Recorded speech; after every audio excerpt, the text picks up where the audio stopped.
That's it. I don't know if we can catch it or not on here. What is it? Oh, I started the thing. I don't know. It's hard to hear your voice though from across the room. But yeah, that's people want the romanticized notion.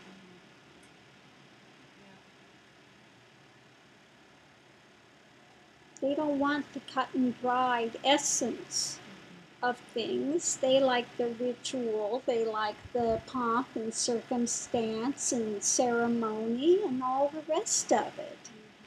The external The external stuff, the display. Attractive.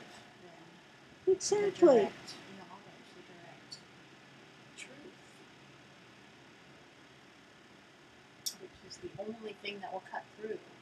Well, exactly. That's why, putting the path together, I didn't want to give all the ritual and all that stuff because then one clings to it. I want to give the straight truth of it.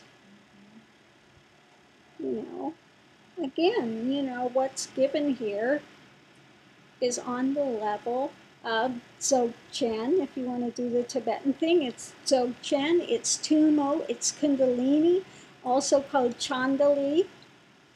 This takes years and years and years for people in those traditions, lamas, to get to that point.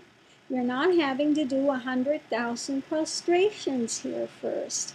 And what is given here is that point of awakening Kundalini, and they learned about what it is through the, all of the, they think that you've got to get to death first, a lot of times to get to Rigpa, or realization, that light beyond lights, that clear light, that clarity, light beyond lights.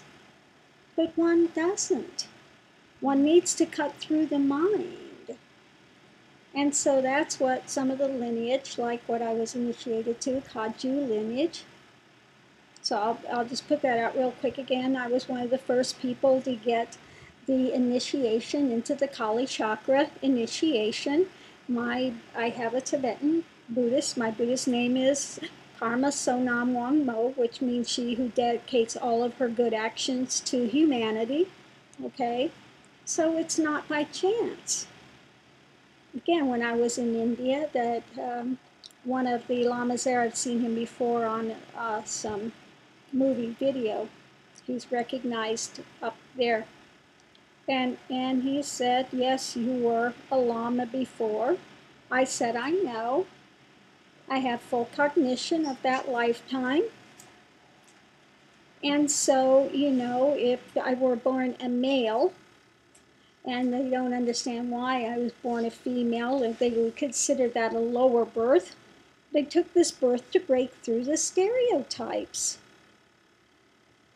And in that tradition, I would be considered a tulku because I'm a reborn lama or a precious one, a rinpoche, immediately upon recognition of that you have been this reincarnated lama. So none of that is lost. I have cognition of being before lama and doing dzogchen. I didn't know what it was at first when these things started emerging, but later I knew what it was. So none of that knowledge is lost from lifetimes of effort. So this path has evolved out of that. So what's being given here are basically the highest teachings of the Buddhism traditions of Dzogchen, or cutting through mind. And Kundalini, if it's done in the right way, if you read the Tibetan Book of the Dead, you'll see this is basically the Kundalini journey. If it's done the right way, one progresses through that in life, and one can get to Rigpa, that clear light, while embodied. Yeah, I remember reading the Tibetan Book of the Dead way back, and it was the newer version. It was written by a Rinpoche, younger man, I believe. But in reading it, the way it was spoken of, Rigpa was just on death. Yeah, but no, clear Rigpa mind. is not always on death. Right, and that's... And they say you can catch it, you know, when you wake up or if you have orgasm or whatever, a brief shining moment of that. But no, this is non-duality. That's Rigpa, is basically non-duality. There is no obstruction there any longer. And it's the same thing as Nirvikalpa Sahaswati. There's no mind play. There is nothing to obstruct that wisdom. And that's that totally light. Understood now, but I read that way back, way before the path, and it was like, God, you got to wait till the body drops away, you know. But when I started on this path, you know, now it's understood that it's that non-dual consciousness is what it is, whether in body or not, and that's what it is. And also you explaining how the Tibetan Book of the Dead is the Kundalini journey backwards. Yeah. It makes so much sense. And just after reading all of that, it just clicked like, oh my gosh, that's absolutely... It's the truth is right out there. Yeah. You know, so Tumo and all of this, you know, is that burning up of that stuff. It's like I said, you know, when was going here was feeling like I'm going to spontaneously combust. The Kundalini is just burning this stuff out. And you need to know how to stay in balance. You need to know how to progress through Kundalini and the visions and things that are coming up and not attaching to it and knowing it's in this moment and that's transient and that's not what one clings to. So all of these things, you know, they get taught you know, in the Dzogchen tradition, once the lamas have done so many thousands of prostrations, etc., and they've had to go through level after level after level, and we bypass that. Here you don't have to go through the lower tantras of visualizing yourself as Yam and, you know, all of these things, visualizations, and then later after they've done all these visualizations, then they have to cut through it. Create more to cut Why through. create all this stuff that you've got to cut through later? And so that's why on this path now I don't give to the married couples and this and that the mantras because it's very, very, very strong. This is only for those that are celibates, that are not getting caught up in you know, marriage and all of this other stuff. And in some of the lineages, the Kaju lineage, they can get married. And this is why they don't get it till death. Because they keep rerouting. They're married, they have this, they're caught up in this stuff, and you reroute. That's why. Just like what you're saying. Just like what I've been saying, you know, you will reroute. You'll continue to reroute. So that's why, you know, just because we don't have a lot of pomp and circumstance here, I don't wear brocade robes, we don't do any of that. That's the reason that I took birth this time and came in, to streamline these things. To strip it bare and to bring it back to just this really potent what works. That's why it's called Vajra Nirvana, lightning bolt path to that, you know, that state of extinguishing mental conceptualizations. Yes. That's what it is. So those different levels of consciousness then are like the Bartos, the different Bartos that one passes through, but it's while in body, the Kundalini journey. But I do, you know, when we were in India, all just observing all those prostrations that a lot of the females, and especially I saw the female monks doing, but over and over again, and you know, and what we were talking about is you can see in some ways the reason for that in some ways because people have to really earn their way there, and the tapasya sacrifice it takes, it's symbolic of that before they can actually get those exactly pure teachings. Exactly. And this 100,000 prostrations is to get one ready to surrender. It's not easy. One has to put the effort in, and then one has to surrender. And then they have where they go up into the mountains and they do 3 years, 3 months, 3 days of these retreats where they're sitting up. They don't even get to lay down to sleep. There's nobody else there. It's a solitary retreat because they have to be there with the mind. They have to confront themselves and they have no other external things to get caught up in. That's why it's done. So here we don't do that. You don't have to go off in a cave, but you have to be aware that you are in this mental complex, and that's why you stay in the heart center, the cave of the heart. You remain there and you witness, you see what's going on. And if you're doing it right and dispelling this notion, not getting caught up in it, and you don't throw a wrench in the works, the Kundalini will aid to cut through those things. And that again is why, for those that are not in relationship and stuff, they can get the mantras. There's a mantra that does expansion, and then there's a mantra that is very strong mantras that will cut through. And that's what those mantras are for, specifically to aid in cutting through. But one has to be dedicated in this. Yeah. If not, again, you'll just continue rerouting and getting caught up. That's all.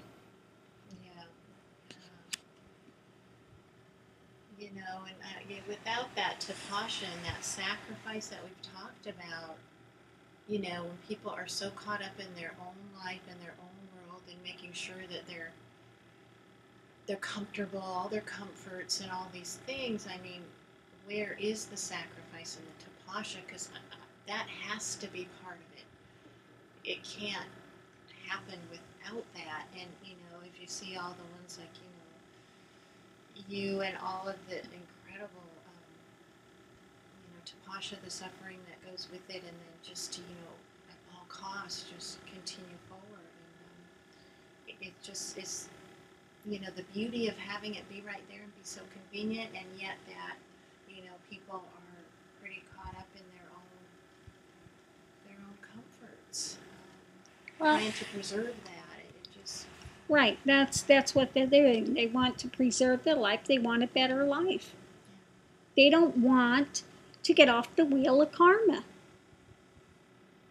They don't want to be done with the world. We have to be ready to be done with the world for that time. Yes. Do whatever it takes to get out of that suffering, off that wheel of karma. But most people want a better wheel of karma.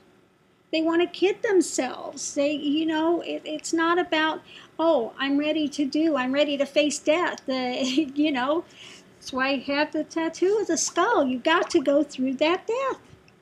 You've got to face that dissolution. You have to face that in order to go through. This path was constructed not for those that are, I want my life in the world. This path was really constructed for those that are ready to be sannyasis, celibate, Kundalini awakening celibates that are ready to cut through the mind spin, not to continue to create bigger and better stories or to gather their truths, my relative truths that are important to me. Well, if you're going to stay in this me and your relative truths that all you want to give and the best that I can be, then you're not ready for this path. You are not at a point where you want to get off the wheel of karma. Yeah, in the end, to cut through, it can't not be any other way, in terms of just totally renouncing all, letting, totally giving up, what you hold to be so all of your attachments, all of that, it has to go, every drop of it. again, that's the renunciate life. Well, that's it. You know, people think they're going to lose something, you know, and most people come, they want to get more. Truth be known, you know, I want to get a feather in my cap. I don't want to think I'm going to lose something. And on parts of the path, you may lose. I lost everything I had a number of times. I gave up everything I had a number of times to search. 100%.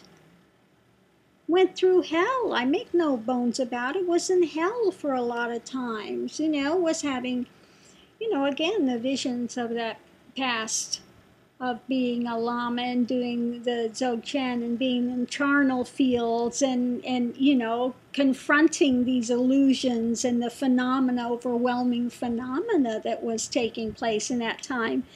And like I said, during that lifetime, I went crazy.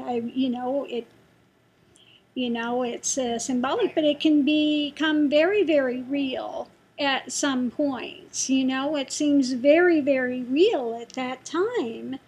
You know, and if you don't have the right guidance, and at that time I didn't, you know, have good teachers that were giving the right light to stabilize and watch over during that time, that's the outcome.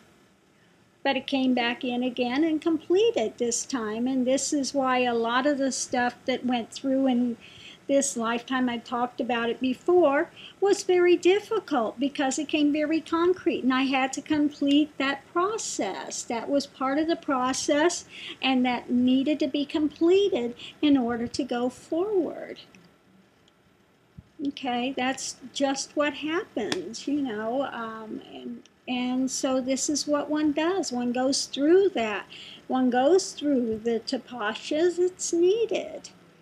One goes through the hell realms that's needed in order to find out they don't exist. But one has to confront it. And if one is driven by fear and not willing to challenge themselves, then how can one think that they're ready and that they really want to go forward to liberation? If you're all about building a comfy little nest,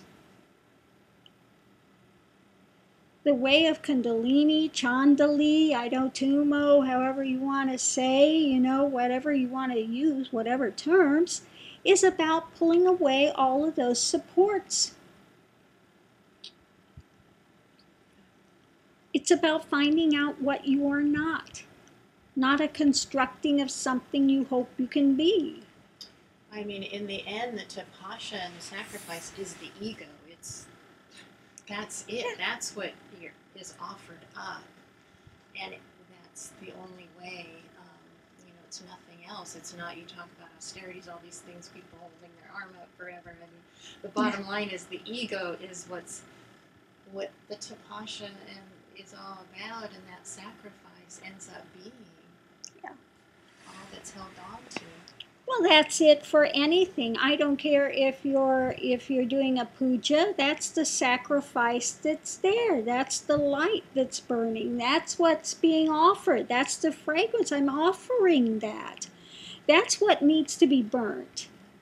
You know, in the Holy of Holies, you know, when they used to have the sacrifices, you know, why are they sacrificing the other cows? It's representative that you're the one that needs to sacrifice. That's why Christ was on the cross. Another thing, you're the one that needs to be the sacrifice. You're the one that needs to surrender into that. You're the one that needs to give up of that to find out there was nothing ever to lose. And if one is not willing to do that, then there's no way that you can reach to that liberation and that light beyond lights, that clarity, that unobstructed is. So that's that. So just because here we're not wearing, we're not wearing brocade robes, we're not doing a lot of hoopla and a lot of, ritualized stuff, don't think that this is any less potent. Don't make that mistake. People have such a access here to a fast route if they're willing to give 100% in that direction. Again, this path was not constructed for householders. It simply was not. It's not a dual path in no way. It's not a dualistic path. I've out of compassion, I've let them be here, but really, I've never made any bones about it, that if you think you're going to get to liberation and you're going to be able to reach that liberation while in life, you will keep rerouting because you're caught up in dualistic endeavor.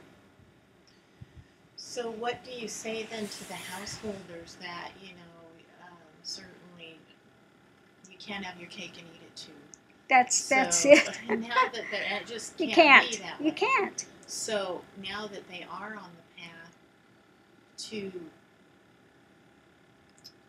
continue forward, of course, with the practices given and doing the best possible. Of course, they have the responsibilities of the family. Exactly. But in terms of saying, I'm going to have my cake and eat it too, that's just, let that piece of it go. Right. Because it's been seen time and time again. Those that are in relationship, they may get glimpses, they may have this, but invariably it's going to reroute. This is the same thing you read about. There was the Zen practitioner, and he keeps rerouting. Well, he's married. He's in relationship, and that's what happens. I mean, there's no way around it. You're projecting outward. That's what's going to happen. You will keep rerouting because you're drawn into that Shakti again and that motion, and all of that stuff is reconstructed. It's like a natural outcome of it. It's a natural outcome. It's a natural outcome of it. So, I mean, the only thing you can tell householders, if you follow the beginning directives of being honesty, integrity, transparency, your life can only benefit from that. If you continue to do the Om that I am, the I am that I am, remaining in the moment, psychologically things will get better. If you're not building fear-based cages and constructs to keep yourself safe, and this is part of the thing as one goes deeper into meditation and into Dzogchen practices, they have to let go of that self-preservation. That's some of the final thing. You have to let those guards down. You have to surrender 100%, and you have to no longer have those barriers up to keep yourself safe. Okay, that's what it takes. And again, that's why the sannyasi, that's what this path is, because all of those distractions are removed, so that's, you're not always pulled back, and you really end up no place to run. You got to keep facing it, and there's just, it becomes stronger and stronger until it, finally is challenged. There's just no other way. Yeah, well, that's what it's supposed to be. When one takes sannyas, that's the declaration of I'm going to be celibate. The number one is the path. Number one is the practices. My engagement in the world is secondary. I use all of the things that are within the world as part of my practice. That's also part of the Dzogchen. The Kagyu, this lineage, also is to use what's there in this moment as your practice. Life is the practice. And the same thing, they will talk about, the past then becomes a distant thing. It's not remembered. And then one doesn't project into the future. Same thing that happens on this path. Exactly the same. Exactly the same. There is no difference in it. One cannot remember the past. The time element changes. One is no longer bound by these elements of time like one was when one is in that mind of spin, of drama. Okay? And eventually, yes, the mind can stop, the mind can still, the mind can blow out, and then one is only simply aware of that ever-present clarity of non-duality. Okay? Now, again, people have confusions with the lower samadhis of oneness and bliss and all of this and the phenomena and, witness state. But in the end, there's nothing to witness. One is not a witness of something. That's still a divisionary buffer zone. People want to think that that's it. The mind might stop for a little while. It might be quieter. But there's still some driving forces in place. These things all have to end. Yes, the mind has some momentum, and at the end, when blows out, and one can have, some point of either blowing out immediately, entirely, in that rigpa, and enter that state of Buddhahood, or awakened, nirvana, blown out, however you want to say it. It's all, this means the same thing. Okay, nobody's home. Okay, left the building. So as far as the meism is concerned, in that separate storyline that's been running for so many lifetimes. But yeah, I mean, this is the journey. This is the journey that takes place. Absolutely. I mean, I know here the phenomena has just been for years and overwhelming. I mean, so much of it physical and visual and kriyas and the mantras, so much and 24/7. But in that non-dual reality again, just washing that, all that washing clean, and then that's there, just so stark, and but then it waves in, and the phenomena kicks in, and it rolls again, and sometimes that part of it does seem endless, but it will end. It ends eventually. It's like being pregnant for 30 years. Yeah. No. I can't imagine that baby not kicking in there. But I honestly, it's just unbelievable how much and for how many years this phenomena has been so much.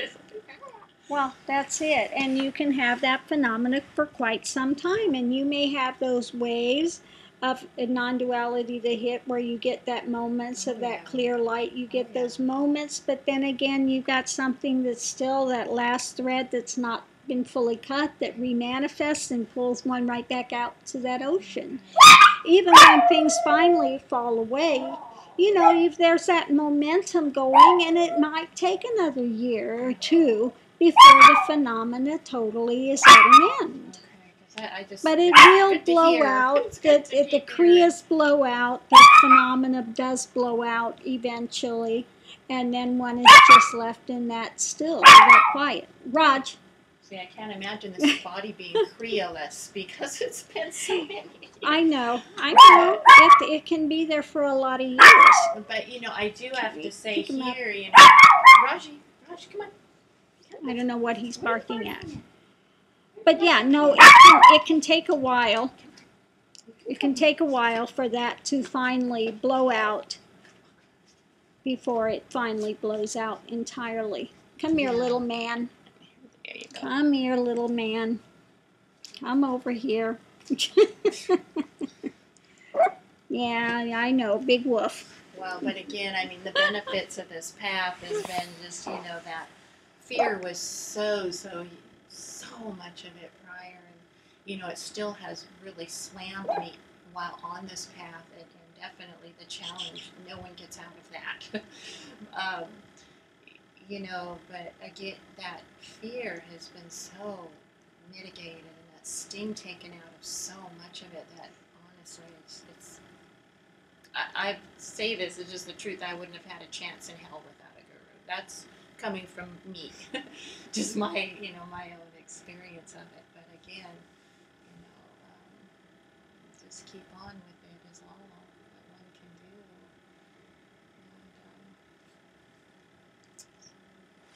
do. Yeah, I mean, nobody says there's not going to be fear. I mean, there can be great terror at moments. Like I said, at some points in the journey, I was surprised that my hair didn't turn completely white because it was absolutely terrifying.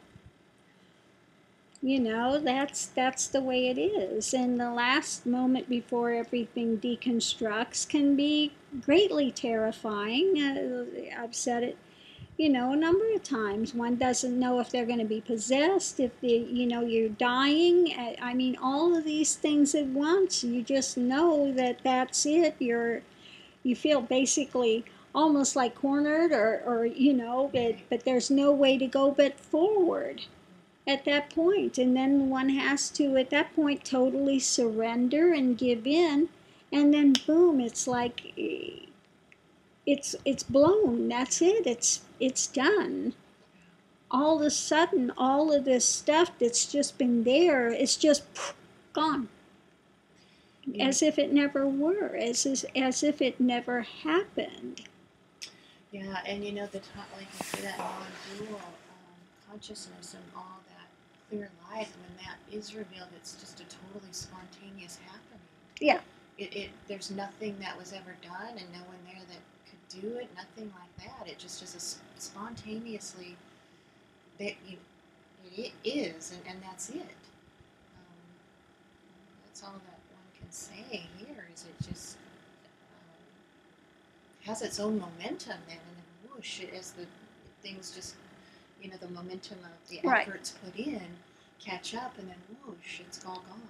That's it. It's the momentum of what's been put into it. Exactly. If we don't do anything, it's not going to happen. Exactly. And consequently, on the other way, you can't force it to happen. Yes. There's no timetable for it that you can say it's going to happen in X amount of days or X amount of years, X amount of time. It doesn't work that way. No, I mean, it's just as wondrous when it's gone as, but again, it does take those efforts, and it's equal to whatever progress comes. Exactly. One has to continue to be vigilant. Yeah. One has to continue to be vigilant until it breaks. And until, at that point, once it breaks, again, one still has to be vigilant, so that things don't reroot. So one is not done at that point. Things still have to gain their depth. Still, that momentum has to finally die down, before it's totally extinguished. Nirvana, extinguished. It has to become extinguished. And that's that. So anyway, that's we're talking this evening a little bit about this path, the Vajra Nirvana. People ask what kind of a path it is. We can't really say it's Hindu, although many things that are used here are Hindu. Can't really say that it's Buddhist, although if you had to classify it anyway, it would be closest to the Dzogchen and the Kundalini, the Chandali, that type of a very high, pure type of a path. Because this is not a path that's built on belief systems. You're not out there doing pujas. You're not out there worshiping a god. You're not out there, this is not that type of a path. This is that type of a path that once you get to that pinnacle where you start to deconstruct, where you start pulling away the supports, where you start getting to, rather than trying to construct a universe, let's see what's there when we pull away all the supports. So this is that type of path. Although we honor things like, understanding what is Kali. Kali is this Kundalini, Chandali. What is this path? Again, if you read the Chandi path, another one, which is the Indian equivalent, you'll find out what it takes to walk a spiritual journey. It's very clear on that. If you keep out of all the mantra and all the other stuff they have in there, if you just look specifically at the text, it will say what is needed. And the most difficult thing in the end, the number one demon or the number one difficulty, is ego itself. The illusion of being this separation and persona that wants to be in control, and then constructs all of these various negativities, such as jealousy and anger, all this other drama that arises from that. So anyway, that's again it in a nutshell. We're all of these and none. We're like that clear thread that runs through the center of all of them. Yet you can't hang anything on this to say it's this or that. This is a path you have to have direct experience. We're not going to train you like some of the Buddhist ones and some of the Hindu. Some of them are by rote. You have to sit there and just learn these texts and be able to parrot them. It gains you nothing to do that. You can talk about it all day long, but it's not going to bring any sort of liberation. This is a direct experiential path where you've got to cut through all of these things. It's not about listening to nice satsangs and say you're already that and there's nothing to get and try to convince yourself of it.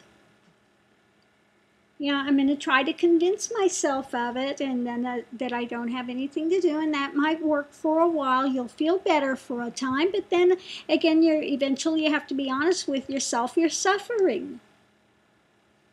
Okay, back to the drawing board. That didn't work. It sounded good for a while. I got to play that for a while, or like, some of the Krishna stuff, and you go and you want to listen to the stories and dance and play and this and that, but eventually you go into the deeper teachings and you want to get to the meat of it, the Uddhava Gita, or what the final things he was saying, the deeper teachings of it, of non-duality, and trying to dispel all the things that pablum that you get in the beginning of all the play and the games and the let's construct and make this better. Let's play. No, eventually you get to the nitty-gritty of it, the depth of it. Okay? So, again, we were discussing this a bit and thought it might be good to open this up and to record a little bit and bring again a little more clarity as to what's here and what's not. What is the basis of this path?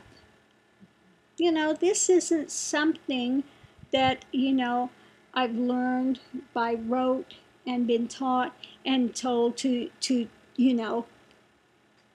pass this on. This is not like the telephone game. You hear something and it goes down the line and it gets degenerated as it goes. No, all of the things that are put into place here are from that direct experiential of what works and what doesn't work. What it's going to do and what it's not going to do. Okay, so I work to give that which is very simple to begin with, but it's not so simplistic. You can find out that it can be very strong and very potent. And the reason a lot of these things are potent are because that as a guru, as, one that's completed that type of journey, you hold this into place. And when there's a connection there, there's an energetic level that begins to take place.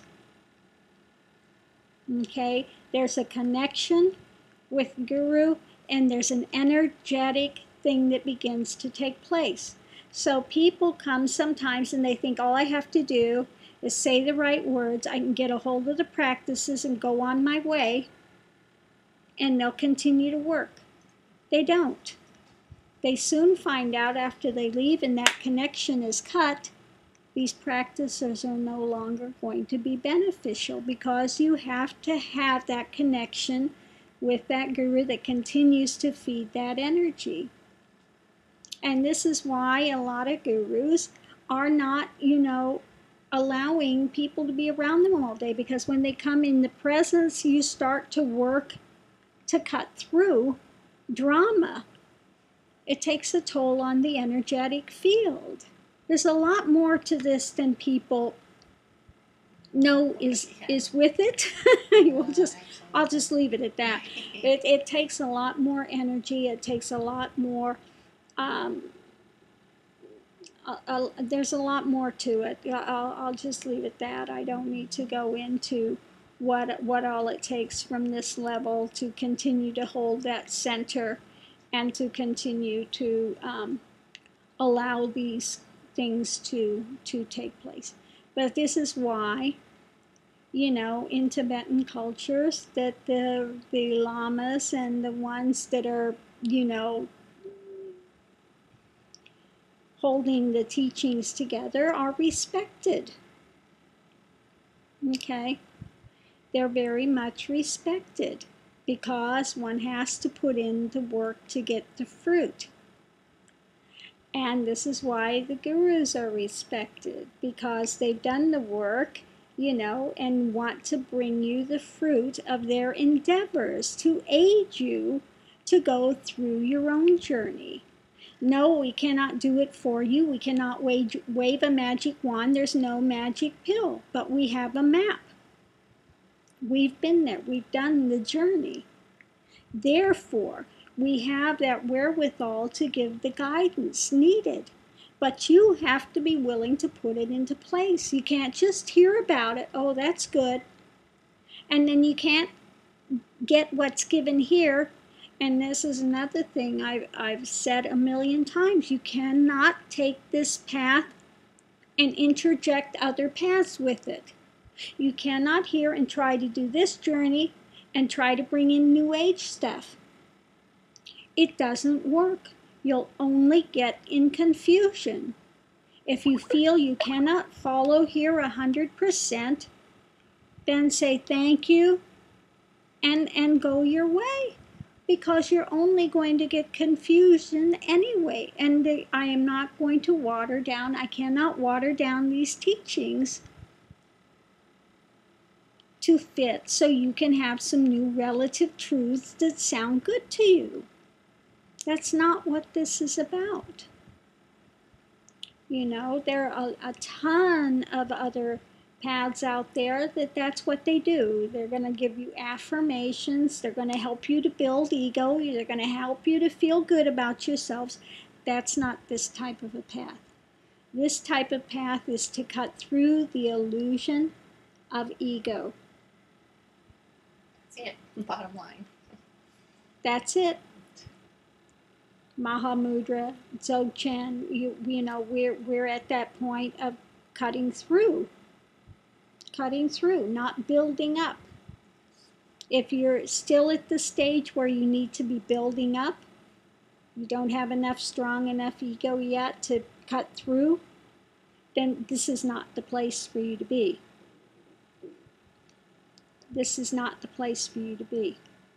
Because what's here, as this type of a teacher, we have to be very hard-hitting, very straightforward. That's it. That's this type of tantric type of guru is not there to coddle. Very straightforward. That's why it's a lightning bolt path. It cuts. It's like boom. It's strong. That's it. And when we see anything that's going to cause occlusion and occluded, do everything I can to break through it. Zoom, I'm going to hit it. I'm going to hit it hard. I'm going to come out full on.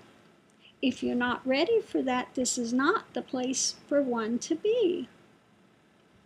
This is not the type of a path for everyone. It's simply not. I've never said it is. You know? So again, you know, if you need to hear sweet words all the time, this is not the place to be.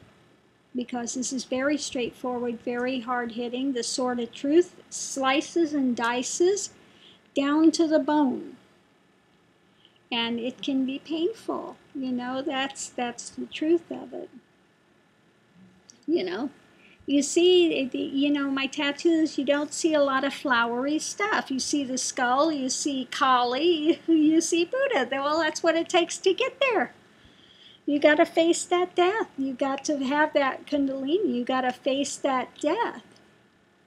That's what comes first. This does not come first. This comes after. This is what you get first, full blown, okay? Full blown. You get the skull first, okay? Get around that. Can't get around it. You know, you encountered this first, you encountered Kali first, you encountered the skulls first, the death first, and then afterwards, here it is. But you don't see that point blank. That's, you know, that's not what's seen first. That's not what's encountered first. That's not where you go first. Okay? That's after the fact. This is a long way to get around to here, okay? That's perfect. I love it. So, you know, what can I say? That's the truth of what it is, you know, and what it takes to get there. So anyway, on that note, we're going to close that down, and thank you for visiting. Thank you for all those that are in this path, sticking with this path, and hopefully there are those which are ready to really go forward. You know, again, if you are a householder, you can't leave your family to become a celibate, and you need to honor that obligation. I've had ones that want to run away from their family because they don't want to have, you know, that obligation. No, you took it on. You know, this is not a runaway camp for people that just want to get out of their obligations. That's not going to happen here. I'm sorry, no, you know. And if that's what you want to do, you want to run away, this is really not the place to be. Okay? This is not the place to be, because you don't get out of your obligations by doing that. And the universe is not going to honor that. If you leave them high and dry, and it's not going to honor that. Don't say, but Buddha left. He left they were well taken care of. Okay, his father was a king. They weren't starving. They weren't left in the lurch. Okay, so don't even go there. We're not even, don't try it. It's not going to fly. It's got no wings. It's not going to fly. Okay, that's not going to happen. And neither did when Buddha became Buddha. Afterwards, neither did he go back to the family. Okay? That didn't happen either. Okay, so yet again, this is part of that. You have to be willing to say, I'll do what I need to do. I'll do whatever it takes. I'm going to sit. I'm going to be ready. And I'm going to do what I need to do to break through the illusion of samsara, to break the spell of Maya. I'm not going to watch the beautiful Maya dancing and get caught up in the beauty of it. This is the representation of Shiva. Shakti's dancing. Shakti wanted a child. What happened? She had to scrape the skin cells to create a child. It wasn't happening with Shiva. Why? Because he was internally focused. He wanted to progress. That's why in the end he's dancing. He made it. But he wasn't enamored of Shakti. He didn't give up everything for her. She was enamored of that, trying to get the attention. Look how great I am. It didn't work. Okay, so again, Shiva came to the point of that creation, destruction, and on the head of ego, on the head of that, just boom. Okay, so again, let's understand some of the symbology, what it's portraying, what it's pointing in the direction of. Let's get beyond the stories and let's look at it and try to understand it a little better and go forward. That's all. So thank you. Namaste. Have a good evening. We're almost an hour in, so it's time to close this out. Namaste. Siddhananda wants to say, there you go, namaste. And I hope you were able to hear Siddhananda's voice because she's got such a quiet I gotta get a loudspeaker for myself. We need to get you a loudspeaker. Unlike me, you're nice and soft, and people think gentle. But she can hold a line. Trust that. Don't be fooled. Don't be fooled. No, if she puts something out there, she's not going to budge. So that's it. She may have a softer voice, but she can carry a big stick. Okay, so be ready for that.